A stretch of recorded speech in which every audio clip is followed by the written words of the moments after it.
morning, everyone, depending on your time zone.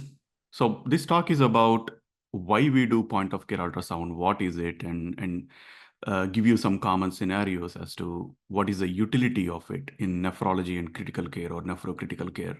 The intent is not to teach the technical aspects of point of care ultrasound or not to go into too much detail on case scenarios, because we have several speakers to do that and walk you through all different scenarios. I don't have any active disclosures. First of all, what is point of care ultrasound? It's an ultrasound examination performed at the patient's bedside, that is at the point of care, by the clinician or the treating physician, not the radiologist, to answer focused clinical questions. And answering these focused clinical questions might provide the diagnosis or narrow the differential diagnosis. And POCUS is also used to guide a bedside procedure safely, which is a relatively well-known application of POCUS. So for now, we'll confine to the diagnostic applications of POCUS. And what are some examples of these focused clinical questions? So these are questions we have in mind after we talk to the patient, gather some history, perform physical examination, and answering these questions will help you to narrow the differential or confirm your clinical suspicion. For example, does this patient with acute kidney injury have hydronephrosis? Does this patient with acute kidney injury, who I don't know what the baseline creatinine is, have good sized kidneys, or maybe the kidneys are pretty small and suggestive of CKD? Does this patient with unexplained hypotension have pericardial effusion? Does the left ventricular systolic function look okay? Does this patient with shortness of breath have pleural effusion, pulmonary edema, or maybe nothing, and the lungs look clean, and I should look for other causes like pulmonary embolism or something else? So POCUS has evolved as a component of physical examination over the past several years. In addition to the traditional pillars of inspection, palpation, percussion, and auscultation, insonation or performing POCUS is now considered essentially uh, a fifth pillar of bedside clinical examination, an indispensable component. Why do we call it physical exam? So first of all, what is physical exam? It's a process of evaluating objective anatomic findings at the bedside using your hands or by inspecting or using some tools, um, and thoughtfully integrating that data with patient's history and clinical context. That's what POCUS is letting you do. So it's a component of physical examination. It's not a replacement for the rest of all the components. It's one additional component, and that's growing to be indispensable. And these are all the point of care devices we are familiar with: the reflex hammer, flashlight, stethoscope, tuning fork, tape, and so on. So the sonoscope or the ultrasound has joined the nephrologist or the intensivist toolkit, in addition to all these tools, and make us more objective decisions.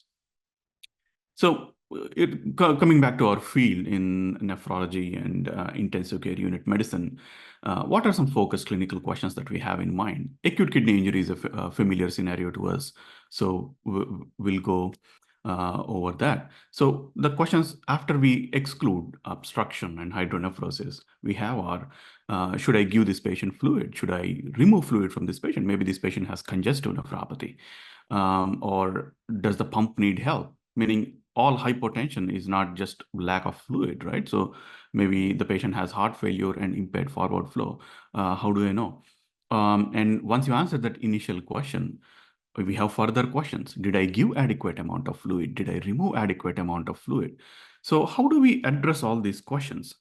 And generally, when you think about empiric management of acute kidney injury, our conventional instinct always favors empiric fluid administration. When the patient has AKI, give fluids, especially when you don't have all the other labs available because of your practice setting, or the labs are going to take time.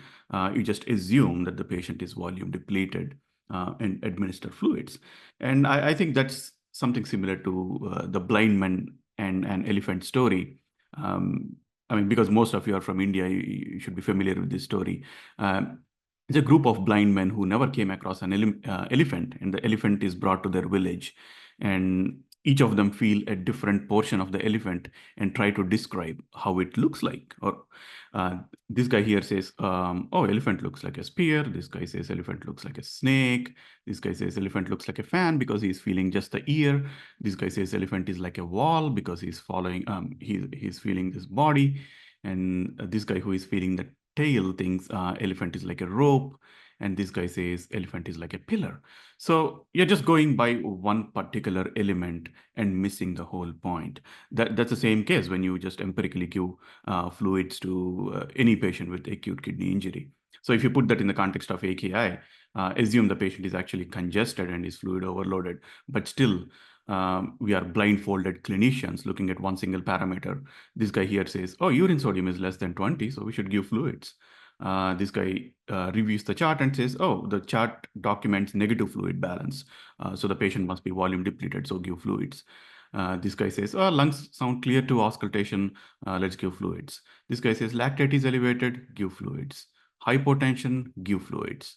This guy says, just because the patient has AKI, give fluids. So we are just looking at one single component and making decisions. That's empiric management. Say you have chart documentation available, right? So you generally look for intake, output, and weight of the patient, and so on. And still you have to think a lot because the documentation is not always accurate. Here, it's me trying to figure out like what should I make of this documentation.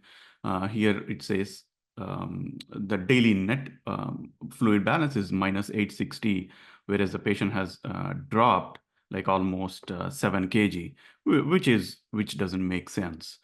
So, I mean, the point is, especially in non-ICU settings or depending on what type of ICU you work in, the chart documentation might not be always accurate, and that can lead to inappropriate management.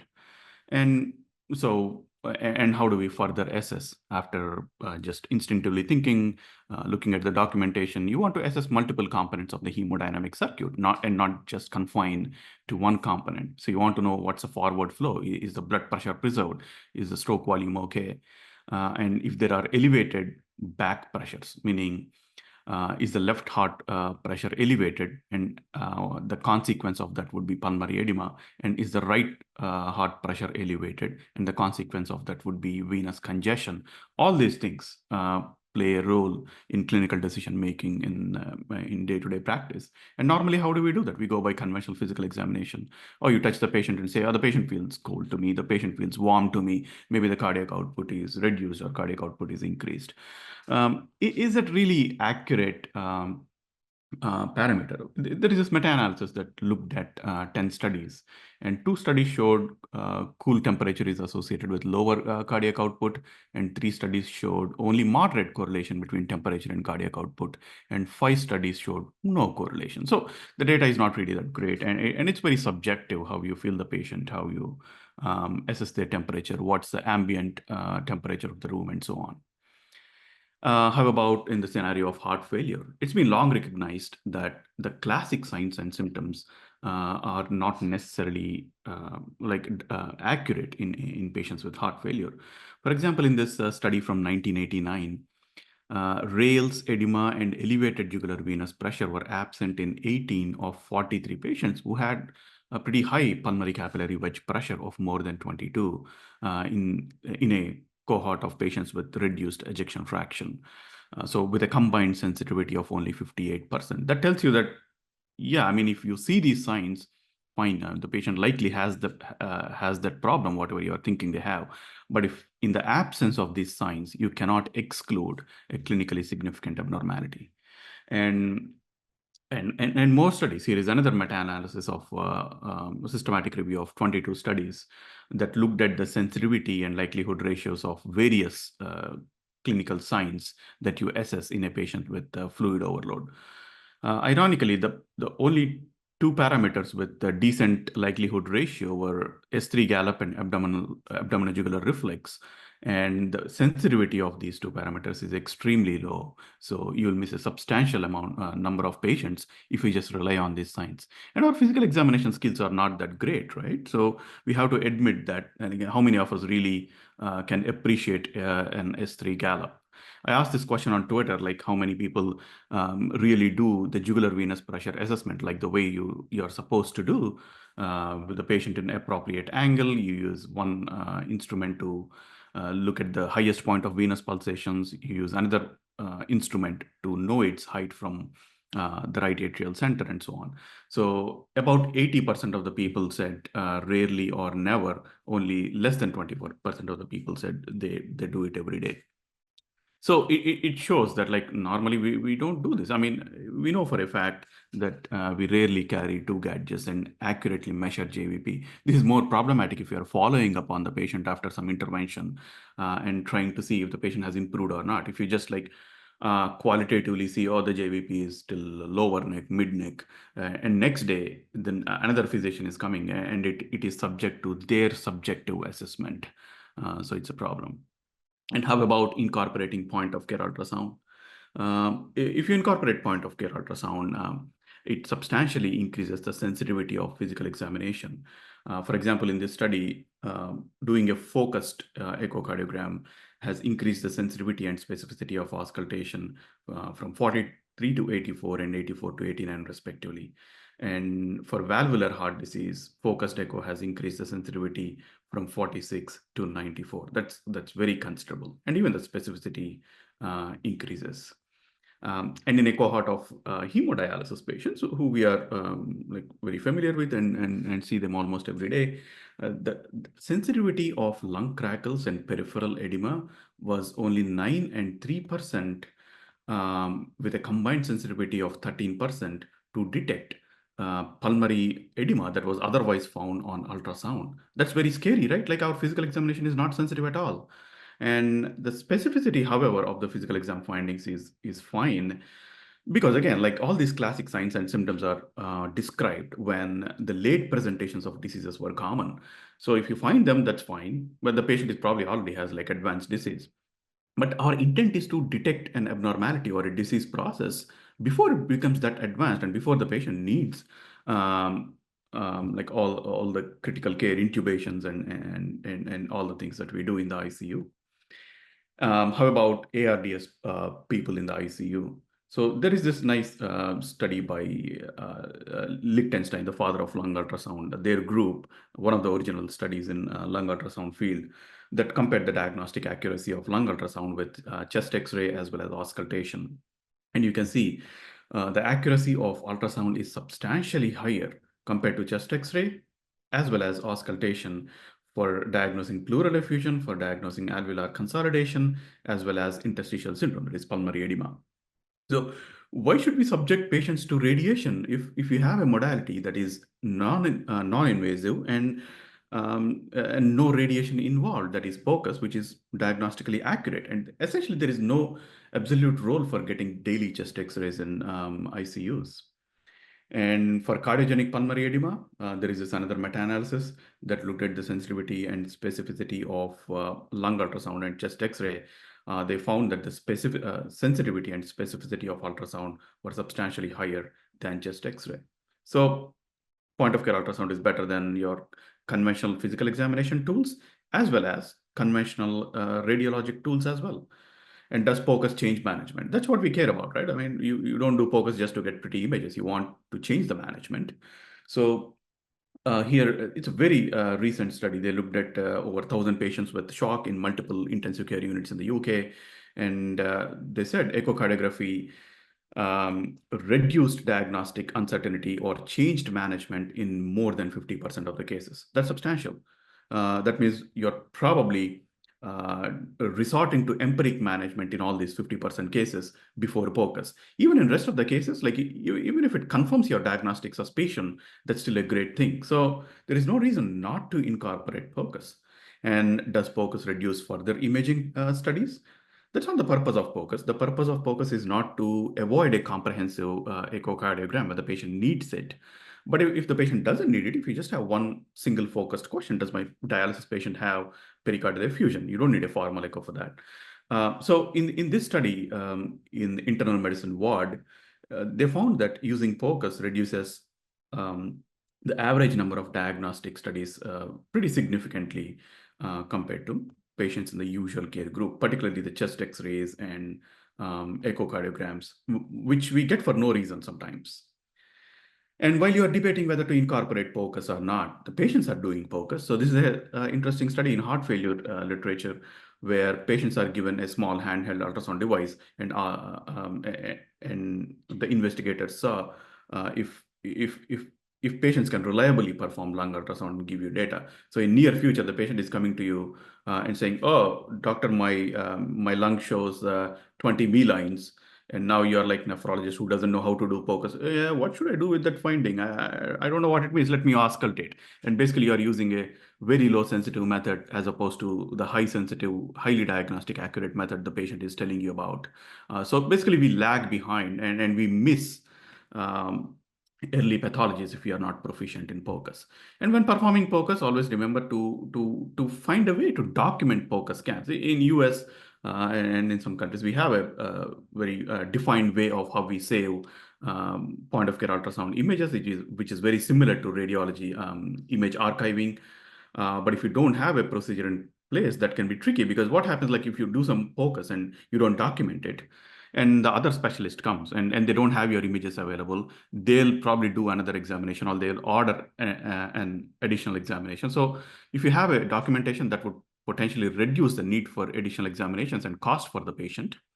And when trainees are performing, and if you are the expert, you can easily give feedback even if you're not at the bedside while they are performing point of care ultrasound.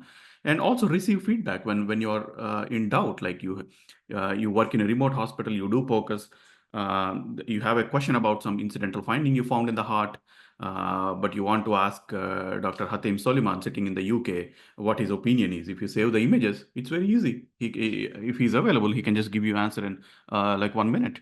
So that's the purpose of saving the images. And don't worry about like acquiring the skills. Skills evolve over time. For example, when I started doing POCUS, it was 10 years ago or something.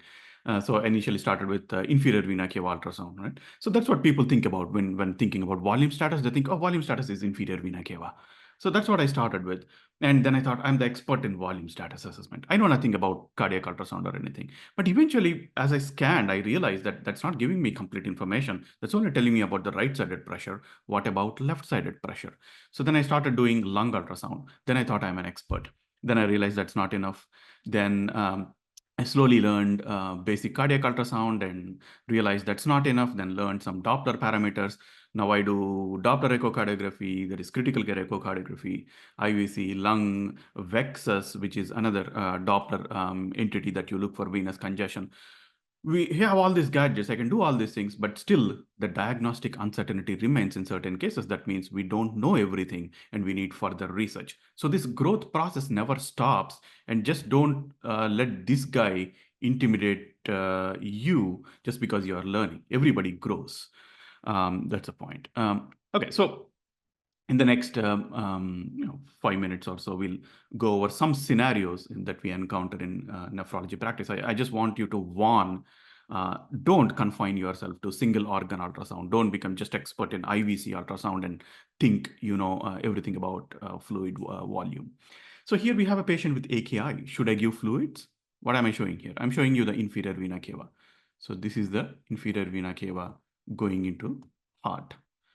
So for people who are not very familiar, so here is the inferior vena cava anatomy. So here you have the liver, here you have the IVC, goes to the heart. In general, if the IVC is small and collapsible, the right atrial pressure is not high. If the IVC is big and plethoric, the right atrial pressure is high, right? It's just a tube that's connected to the right atrium. So normally IVC diameter is 1.5 to 2.1 centimeter. It collapses during spontaneous inspiration because of negative intrathoracic pressure. But if you go back to our patient with AKI, this IVC is pretty big. Here is a scale. So it's more than 2.1 centimeters. It's barely moving with inspiration. So this patient has high right atrial pressure.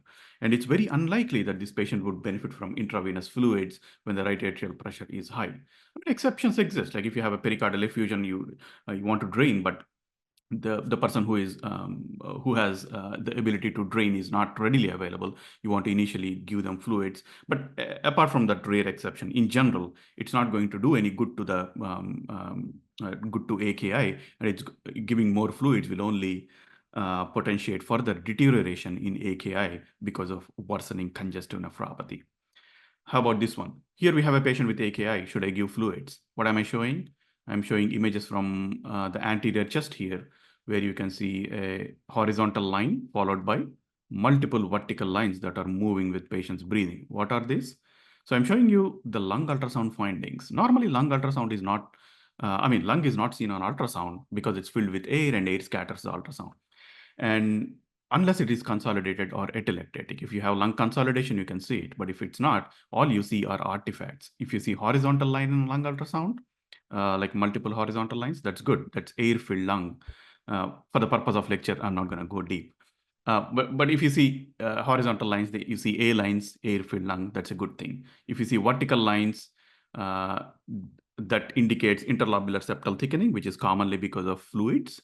Increase in fluid. So if you see vertical lines, that's probably indicates interstitial edema, depending on the context. So going back to our patient, this patient has all vertical lines, especially if you have interstitial edema in the anterior zones, that's pretty significant, right? It's not only the dependent zones, but it's all over. So this patient wouldn't benefit from fluids and possibly would deteriorate if you give more fluids and potentially needs intubation. Here we have a patient with cirrhosis and AKI who is not making urine, and the bedside automated bladder scanner reads that there is 450 cc of urine. You have these automated scanners, right? I mean, at least in our practice setup, we have these scanners with all the nurses in most units. And what they do is like it has like a 3D kind of probe, and you put that in the suprapubic area, and it gives a measurement of bladder volume. So this one here, a patient with cirrhosis and AKI, the bladder scanner reads 450 cc, and the nurse puts a catheter and nothing comes out. So she calls you saying, "Oh, should we call urology?" And I'm not able to put it. When nothing is coming out, maybe urology can help us do something about it. No, you go and do point of care ultrasound yourself and find this thing. So on ultrasound, black is fluid. So it's some fluid filled cavity. It's suprapubic area. So it might be bladder. But as you rotate the transducer, you see that this thing is in continuity with all this bowel. So here, this is not urinary bladder, it's pelvic ascites. Here is the anatomic correlation. Your transducer is here, bladder is here, the bladder is potentially decompressed, but you have all this ascites here that the machine thinks that is urinary bladder. So we have to be careful, and we cannot rely on these automated gadgets. We have to use our own brain in the appropriate clinical context, and point of care ultrasound helps us to do that. Okay, you didn't give fluids for a patient with a plethoric IVC in the previous slide. So anything else to check on point of care ultrasound? Yes, we have to check so many things because plethoric IVC just doesn't mean it's all because of volume, right? So IVC is affected by so many factors. We said IVC is a tube that is connected to the right atrium. So if you have tricuspid regurgitation, that affects IVC. If your right atrial compliance is low or high, that affects IVC. What is the unstressed volume? What are the characteristics of pulmonary circulation? That is, if the patient has pulmonary hypertension, it affects IVC. If the patient has diastolic dysfunction or systolic dysfunction, that affects IVC. If you have elevated intrathoracic pressure, as in pericardial effusion, tamponade, that affects IVC. Sorry, this is intrathoracic pressure, like a pneumothorax, that affects IVC. Pericardial effusion affects IVC. Or if you have increased intra-abdominal pressure, IVC is an intra-abdominal vessel. So intra-abdominal pressure can compress IVC. There are so many factors you have to think before deciding appropriate treatment for a patient with plethoric IVC. It might not be always fluid removal. That's something to keep in mind. So how about our patient with the B lines? You didn't give fluids to the patient with B lines in the lung because there is increased extravascular lung water. So anything else to check on POCUS? Yeah, it's not just about removing fluids. You look at the heart too. How does this guy's heart look like? I mean, this is LV and LA, we already labeled. The LA looks pretty big, and there is something on this mitral valve. And when I put the color, you can see so much regurgitation that's possibly causing LA dilation. So this is mitral regurgitation that's driving fluid into the lungs. If you just miss this, keep dialyzing the patient, keep giving diuretics, you would miss the underlying cause, and the patient is going to come back to the hospital or deteriorate eventually. So lung ultrasound, the B lines are also not specific. They just tell you about the interlobular septal thickening, and the septal thickening could be because of fibrosis, fluid, or anything. And yeah, B lines can be because of cardiogenic pulmonary edema, can be because of ARDS, pneumonia, diffuse alveolar hemorrhage. You might have a patient with AKI because of autoimmune disorder and have ANCA vasculitis, and the lung is full of fluids, and you think, oh, it's because of just AKI, patient is retaining fluids, but it might actually be diffuse alveolar hemorrhage. I think that's very pertinent for nephrologists.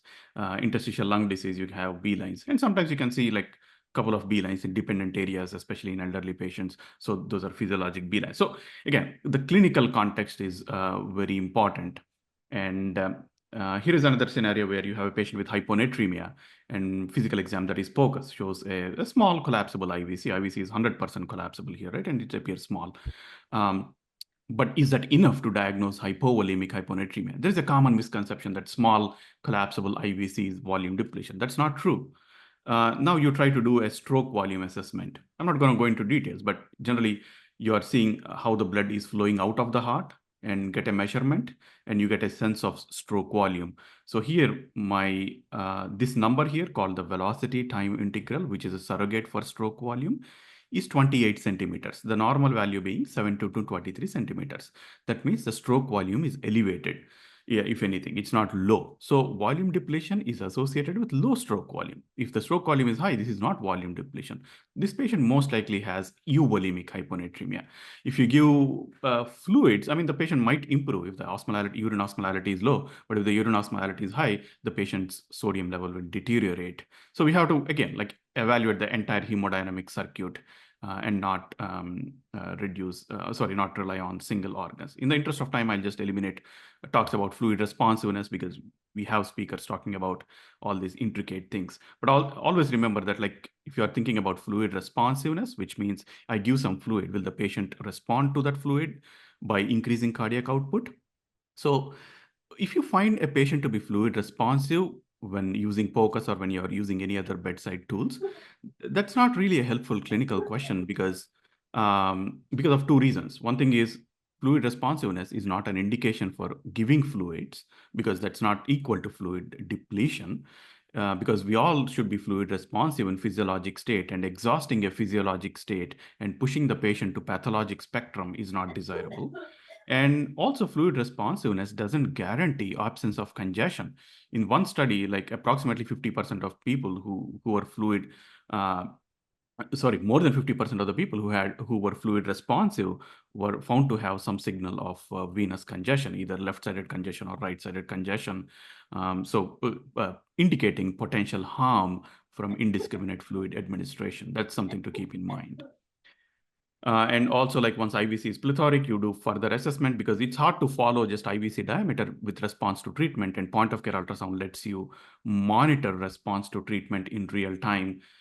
That's when you assess the Doppler waveforms of the hepatic vein, portal vein, where is my portal? Portal vein and intrarenal vein, to see how the blood is flowing in these veins, and if this is altered, and if you are with your treatment, if these waveforms are improving or not. That is the VEXUS ultrasound or venous excess ultrasound, which other speakers are going to talk about.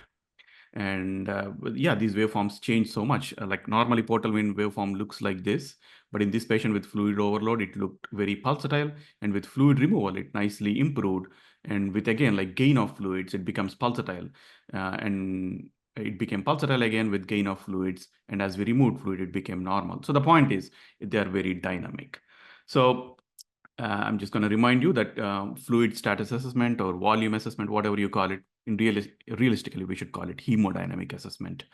It involves the assessment of whole hemodynamic circuit, forward flow, consequences of elevated left heart pressures, and whether the right heart pressure is elevated and what are its consequences, and use all these things to diagnose something and also monitor response to therapy. And finally, I'll finish by saying that a fool with a tool is still a fool.